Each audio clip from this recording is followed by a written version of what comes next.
네, 글로벌 비트 시간입니다. 잠시 전에 마이크로소프트와 알파벳이 실적을 냈는데 시간 외에서 지금 약세 흐름을 나타내고 있습니다. 주가 흐름이 좀 좋지 못한데요. 마감 후에 지금 주가 상황이 두 종목 모두 다 약세고요. 먼저 마이크로소프트입니다. 발표치 620억 달러 매출액이 컨센서스보다 좀 좋게 나왔는데도 불구하고 좀 주가가 약세 흐름을 나타내고 있고요. 주당 순이익도 지금 2달러 93센트로 나왔습니다. 알파벳도 보도록 하겠습니다. 매출액 발표치 863억 달러를 나타내 컨센서스를 뛰어넘는 모습이었고요. 주당 순이익도 예상치보다 좀 발표치가 높게 상향됐습니다. 아무래도 워낙 선반영이 된 부분들이 있기 때문에 뉴스가 나오자마자 좀 매물출에 대한 부담감이 있는 것 같네요. 네, 여러 가지로 체크해야 될 게 정말 많은 시장입니다. 마감 시황 서영 앵커와 함께 더욱더 자세하게 짚어보시죠. 네, 정말 많은 일들이 있었고 앞으로도 정말 많은 일들이 있을 뉴욕 증시입니다. 어떤 일들이 있었는지 핀비즘을 통해서 확인해 보도록 하겠습니다. 먼저 M7 종목들 흐름부터 살펴보겠습니다. 대형 기술주들의 실적이 정말 줄줄이 나오고 있는 상황입니다. 장마감 후에 마이크로소프트, AMD 그리고 알파벳 등 굵직한 종목들의 실적이 나와주고 있는 상황이고요. 또 목요일장에서는 애플 그리고 아마존, 메타의 실적이 나옵니다. 이 실적들이 공개됨에 따라서 그동안 많이 올랐다라면서 차익 실현 흐름도 이어지고 있는 상황이라서 자세히 한번 살펴보시면 좋을 것 같습니다. 먼저 마이크로소프트부터 확인해 보도록 하겠습니다. 0.12% 소폭 하락하는 모습 나타냈습니다. 좋은 실적과 가이던스를 제시할 것이다 라는 기대감이 시장에서는 정말 많았는데요. 인공지능 기술을 바탕으로 한 수익 성장이 클 것이다 라는 기대감이 있었습니다. 하지만 하락 마감을 했죠. 장마감 후에 실적이 나왔는데 실적은 예상치를 상회한 것으로 드러났고요. 또 장마감 후 계속해서 하락 흐름을 나타내고 있는 상황이기는 합니다. 잠시 후에 저희 방송에서 조금 더 자세하게 다뤄보고요. 애플이 2% 가까이 빠졌죠. 비전 프로 판매는 20만 대를 돌파를 하면서 호조를 나타내고 있다라고 하는데요. 곧 실적이 나올 예정이기도 합니다. 그런데 기대보다는 좀 우려의 목소리가 큰 상황이죠. 중국 내 경쟁 심화 등으로 아이폰 매출에 대한 우려가 크고요. 다만 이미 눈높이가 낮아져 있는 상황이기 때문에 오히려 실적 발표로 주가가 반등할 수도 있다라는 입장도 나오고 있는 상황입니다. 알파벳도 이날은 하락세를 나타냈습니다. 1.18% 하락했는데요. 네, 마이크로소프트와 더불어서요. 장 마감 후 실적이 나오는데 잠시 후에 저희 방송에서 다뤄보도록 하겠습니다. 아마존도 하락세를 나타냈는데요. 엔비디아, 테슬라 그리고 메타의 경우에는 소폭 상승 흐름을 나타내는 그런 모습이었습니다. 전반적인 시장 상황도 한번 살펴보도록 하겠습니다. 시장 전반적으로 빨간불을 켜고 있다가요. 그래도 장 후반부 들어서 몇몇 섹터들이 그래도 올라와주는 모습이었습니다. 기술 섹터의 낙폭은 계속 커지고 있는 상황입니다. 그렇지만 금융 섹터 그리고 소비재 섹터, 에너지 섹터 등은 상승 흐름을 나타냈는데요. 종목별로 자세하게 살펴보겠습니다. AMD가 실적 발표를 앞두고 하락세를 나타냈습니다. 3% 가까이 빠졌죠. 이미 좋은 이슈들이 선반영이 됐다라는 평가가 나온 영향으로 풀이가 되고 있고요. 엔비디아를 제외하고 또 다른 반도체 주들도 동반 하락세를 나타내는 모습이었습니다. 넷플릭스는 최근에 실적 발표 이후 주가가 18% 가까이 급등을 했었는데요.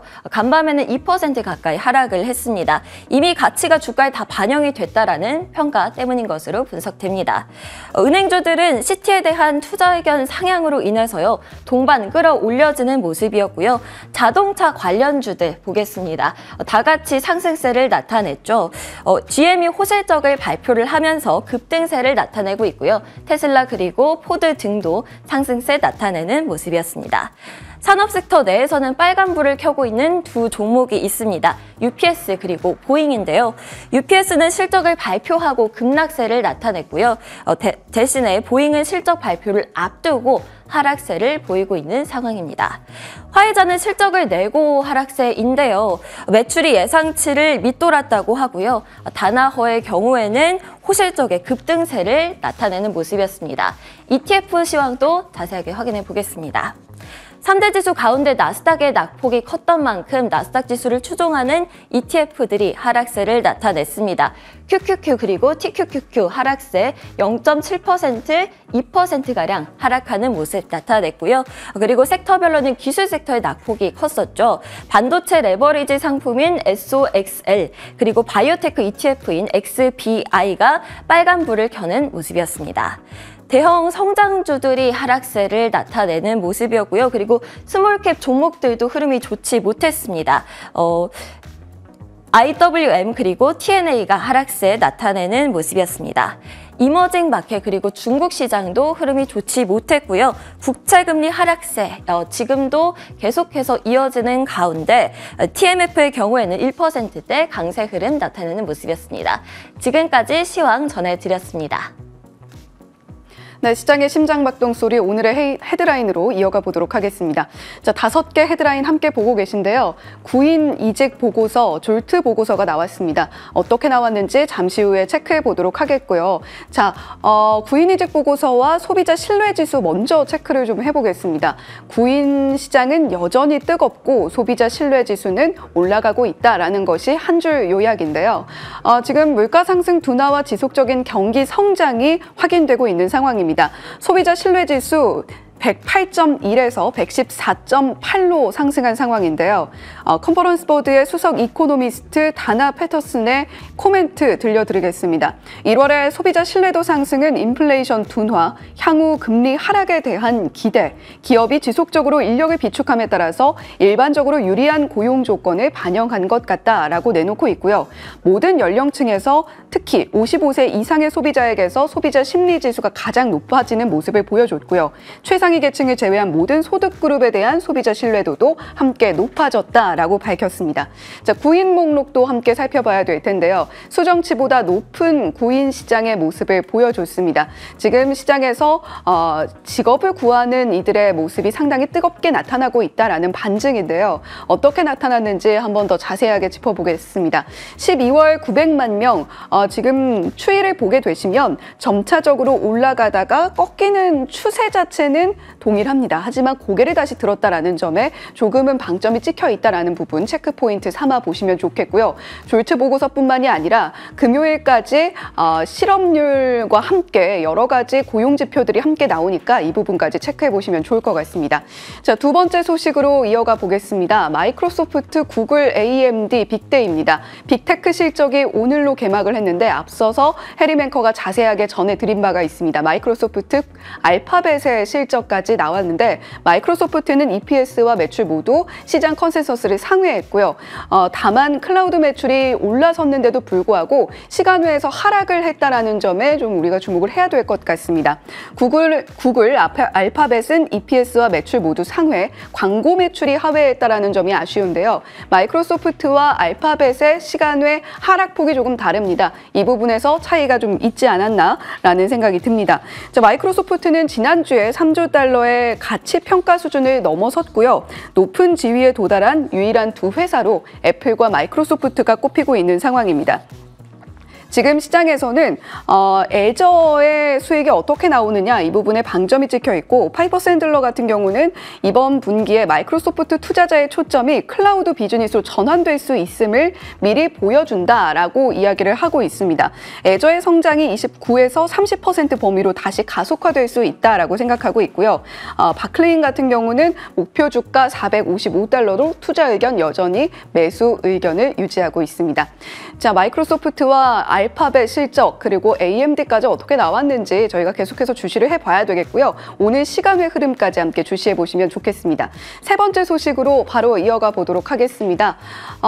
지금 화이자와 GM도 실적이 나왔는데요. 화이자와 GM의 오늘 장의 흐름이 좀 달랐습니다. 화이자 같은 경우는 실적 자체는 좋게 나왔습니다. 그런데 지금 주요 제품들의 판매가 저조하다라는 소식이 들려오면서 본장에서는 하락하는 흐름을 보여줬고요. 반면에 GM의 경우에는 EPS와 매출 모두 시장의 컨센서스보다 좋게 나왔고 앞으로 가이던스가 좋을 것 같다라는 것에 방점이 찍혀 있습니다. 거기다가 GM은 주주 환원 정책도 적극적으로 펼치겠다라는 이야기를 함께 내놓았기 때문에 주가 상승으로 이어질 수 있었던 거고요. 특히 장 전에 1.7%나 오르는 기염을 토하기도 했습니다. 지금 계속해서 실적 발표가 쏟아지고 있는 와중에 실적에 따라서 종목별 표정 그리고 지수의 흐름까지도 함께 연동될 수 있는 만큼 지켜보시면 좋을 것 같습니다. 자, 그리고 이제 FOMC라는 중요한 산을 또 저희가 넘어야 됩니다. FOMC 하면 그리고 블랙아웃 기간이라면 우리가 이 기자의 목소리에 주목을 하게 되는데요. 닉 티미라우스 기자입니다. 월스트리트 저널인데요. 우리가 지금 인플레이션 둔화 자체를 확인하고 있지만 주의해야 될 점, 특히 연준이 고려해야 될 점들이 아직 남아있다라는 이야기를 하고 있습니다. 어떤 부분들의 방점이 찍혀 있는지 한번 체크를 봐야 될 것 같습니다. 인플레이션 자체는 둔화되고 있다라는 것을 우리가 PCE 물가 그리고 CPI 물가 지수를 통해서도 모두 확인을 하고 있습니다. 그런데 이 인플레이션 둔화뿐만이 아니라 정책 금리 자체가 내려가지 않는다면 소비자들이 실제로 체감하는 경기 자체는 점차적으로 침체, 둔화로 이어질 것이다라는 이야기를 하고 있는 거고요. 이 닉 티미라우스 기자의 이야기가 연준의 비공식 대변인으로서 FOMC의 어떤 단초를 우리에게 제공을 하고 있는지 생각해 볼 필요가 있는 것 같습니다. 자, 마지막으로 유가 관련 소식입니다. 아람코에서 지금 우리가 증산을 하려고 했던 계획을 철회한다라는 이야기를 내놓았습니다.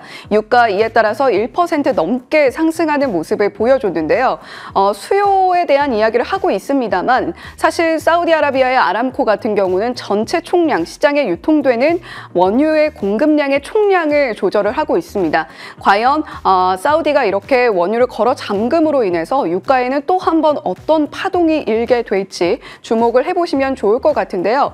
지금 유가 같은 경우는 거의 80달러를 향해서 계속해서 나아가고 있는 상황입니다. 소폭의 등락은 있습니다만 간밤에 또 한 번 추가적으로 상승을 했고 지정학적 리스크 지속되고 있다는 점 우리가 계속해서 체크 포인트 삼아 보시면 좋을 것 같습니다. 오늘의 헤드라인 짚어봤고요. 오늘의 심볼 해림 앵커와 함께 이어가 보시죠. 네, 오늘의 신볼 가운데 제너럴 모터스를 살펴볼까 합니다. 좋은 실적을 냈고요. 그리고 주가가 오늘 굉장히 뛰었기 때문에 좀 살펴보도록 하겠습니다. 컨센서스 386억 달러 매출액보다 좀 더 실적의 발표치가 앞자리가 바뀔 정도로 발표치가 좋았습니다. 주당 순이익도 나쁘지 않은 성적이었고요.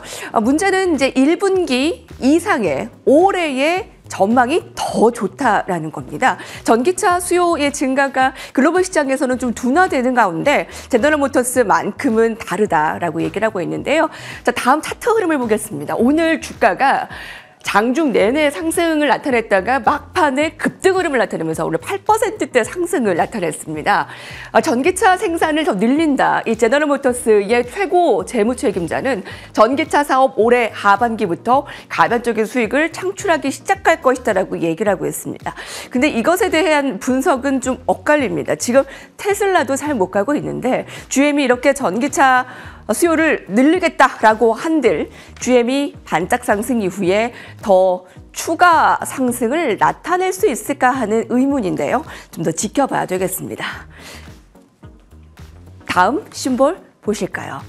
자, 나스닥 지수를 이끈 이 좋은 기술주들의 상승이 아주 두드러졌습니다. 근데 이 상승이 이제 너무 부담이 나타나고 있다. 이제 레벨업에 대한 부담감을 다른 데로 시선을 돌려야 된다라는 분석이 나와서 전해드립니다. BTIG 수석시장의 기술적 분석가, 한 분석가가 이런 얘기를 했습니다. 나스닥 차세대 100지수, 지난 2년간 1100의 돌파를 5번이나 시도했는데 아직은 돌파하지 못했습니다. 지난 2년간에도 지금 3번의 도전이 있었는데 이것은 곧 돌파할 것이다 라고 좀 긍정적인 예측을 하고 있고요. 나스닥 차세대 100지수는 시가총액 101위에서 200 안의 종목입니다.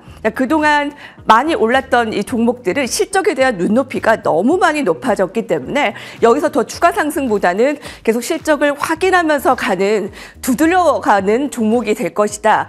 이제 다음에 나스닥 차세대 100지수를 보자라는 의견입니다. 역시 이것에 대해서도 의견이 분분합니다. 가는 종목이 더 가지 아직 좀 확인되지 않은 이 종목들이 가능할까라는 부분인데요. 근데 지금 지난해 초에 이후 주가 추이는 좋은 모습입니다. 나스닥 차세대 100 지수 1100을 넘길지 굉장히 주목되고 있고요. 어떤 종목을 좀 보고 있을까요? 예, 클라우드 보안 회사 F5, 의료기술 회사 홀로직, 제약회사 RGEN 등을 보고 있는데, 자, 이 부분에 대해서 나스닥 차세대 100 지수 안에서의 유망한 종목들은 잠시 후에 이항여 위원과 함께하도록 하겠습니다.